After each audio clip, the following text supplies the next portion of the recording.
Sveiki visi, Rolandas su jumis. Šiandien noriu paliesti temą apie mūsų energijos švaistimą. Tai yra, kiek esu daug sykių sakęs, kur mūsų dėmesys, ten mūsų energija. Nesvarbu, į ką dėmesys, ten jau eina mūsų energija, ar tai bandymas prisijungti prie energinio kažkokio šaltinio, gauti iš jo žinių, arba tai yra mūsų atidavimas energijos. Vienaip ar kitaip, puikiai žinom, kad, sakykime, dieną tu gali nieko daug neveikti, bet jeigu tavo dėmesį atkreipia galybę dalykų, į kuriuos tu turi atkreipti galybę dėmesio, tai tave sekina. Tai va. Ir kas gaunasi?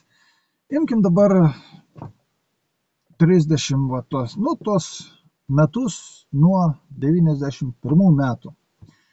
Ir pasižiūrėkim, kas išliko vienoda. Kaip tada rusai puolė, taip ir dabar rusai puola. Toliau, kas, sakykime, neišliko,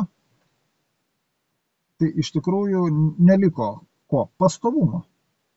Kažkokio tai pagrindo neliko. Dėl ko? Dėl to, kad yra viskas praskolinta, parduota, prisiskolinta ir aiškinama, aišku, kad mes gyvenam 9 dangui. Tai va, žmonės dabar gerai, paimam, primetam.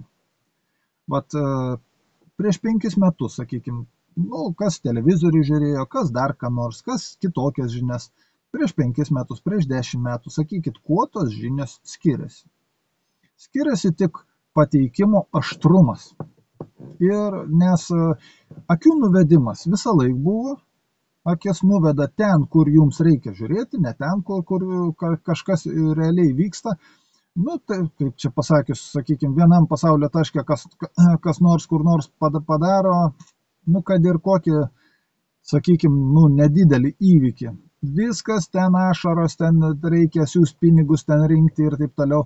Kitam gale, kitam taške pasaulio, kas nors yra masiškai naikinama daroma, žmonėm parodoma, kad tai yra visiškas niekas, neverta kreipdėmės. Ir žmonės, aišku, pasirašo, kiek mes galim pinigus siųsti ir taip toliau, bet užtenka vėl parodyti po to kokį nors žliumbinti tašką ir vėl visi kaip avelės, kaip avinėliai ar kitaip kaip pavadinsi. Visi daro tą, kas pasakyta. Taip, dabar žiūrėkit, yra labai daug politikierių. Aš nieko nesakau, tikrai įžvalgos teisingos, tikrai mintis teisingos, visa tai teisinga. Bet, kas gaunasi? Žmonės siunčia energiją, pirmiausia, iš kur jie gauna tas žinias? Tai pirmiausia, nenoriu negražiai šnekėti. Sakykime, iš pamazgų duobės. Informacija tai yra skystis, tai yra vanduo. Tai įsivaizduokit, iš pamazgų duobės jie mato ir kaušia tas, brudą. Į tą brudą reaguoja ir visiems aiškina, kaip sakant, kaip po mikroskopu, žiūrėkit, va ten tas blogai, anas blogai, ir tas yra anas, ir žiūrėkit, kokie jie ta. Esmė, kokia gaunasi? Gaunasi, kad jie pasiima brudą, jį bando ištirti ir visiems pateikti, žiūrėkit, kaip tas yra. Ir tai yra, žinoma, atiduodama galybė energijos, kuri kam tarnauja? Ji tarnauja tam pačiam mėšlynui. Ji reklamuoja tą mėšlyną. Nes kiekvienam aišku, kad tik tais šūdvabaliams ir šūdmusiams yra naudingas, reikalingas tas mėšlynas ir jos prie jo kips. Tu aiškink jom, ką nori, kad čia yra mėšlas, kad ten yra gėlės, joms bus nusispjauti. Vis tiek musės eina prie šūdo. Ir koks pasiūlymas? Jeigu traukia, kaip sakant, pirštus nusvilti, tegu eina žmonės, tegu svyla. Kam būt tuos, kad vaikas žinotų, nuo seno, prosenelė, net prosenelė ir jos ir senesni protėviai, kaip mokindavo vaikus, kad ugnis tai yra pavojinga, kad tai yra negerai. imdavo kokį pliauskikį ar degtuką, o žiūrėk, kokia graži ugnelė ir taip ir anaip. Nu, kai vaikas jau pradeda domėtis, o čia ugnis čia nori lysti, nelaukdavo, paimdavo, duodavo, kaip sakant, leisdavo pasiimti va pliauskikį ar ten šiauduką pasiimti ir taip toliau, kol vaikas visgi tuos pirštus nusvyla. Kada nusvyla, tada jam dašyla, kad tai yra, kad tai yra blogai, kad tai yra skaudu, kad tai yra ir taip toliau. Tai va, lygiai taip ir su avinėliais, ir su visais kitais. Norit, kad biški pasimokytų, leiskit klysti. Leiskit. Tegu persivalgo, tegu persigeria to mešlyno, tos rutino.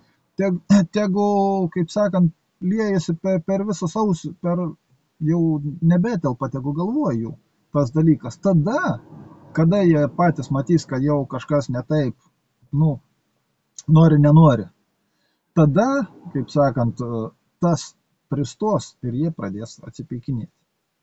Žinoma, reikia pateikti informaciją, bet kam lysti į tą mešlyną? Nei vieno iš tų lendančių į mešlyną praktiškai nemačiau, kad realiai ką nors megztų, kad sakytų, kad žiūrėkit, jeigu taip ir taip ir taip, ir bus taip.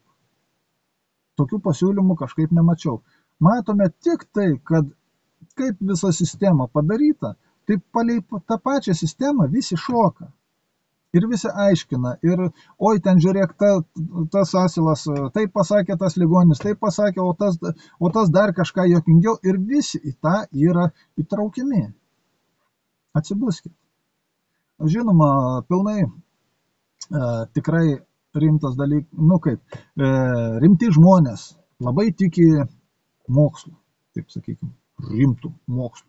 Mokslininkai, tai čia yra pagrindas, čia visa kita ir taip toliau ir panašiai.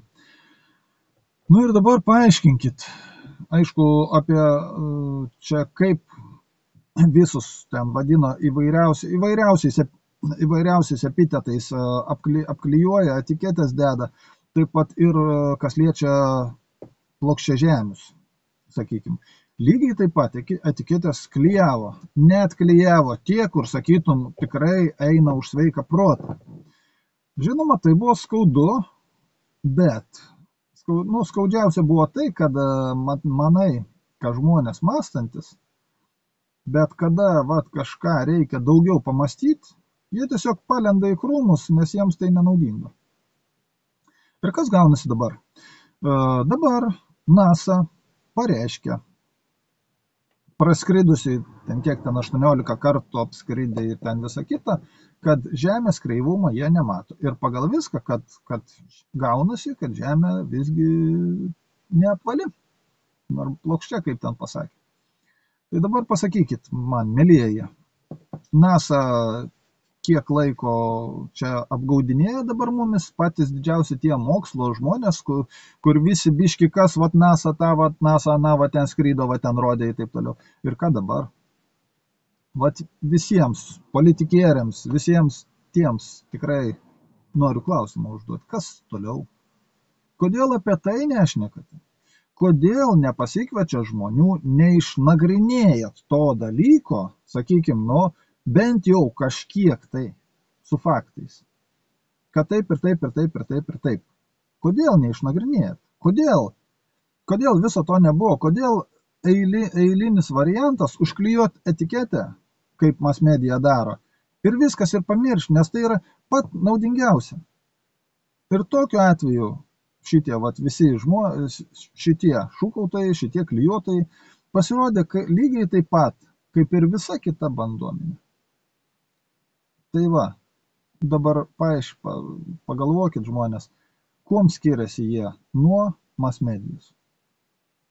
Taigi, šiam kartui tiek. Iki.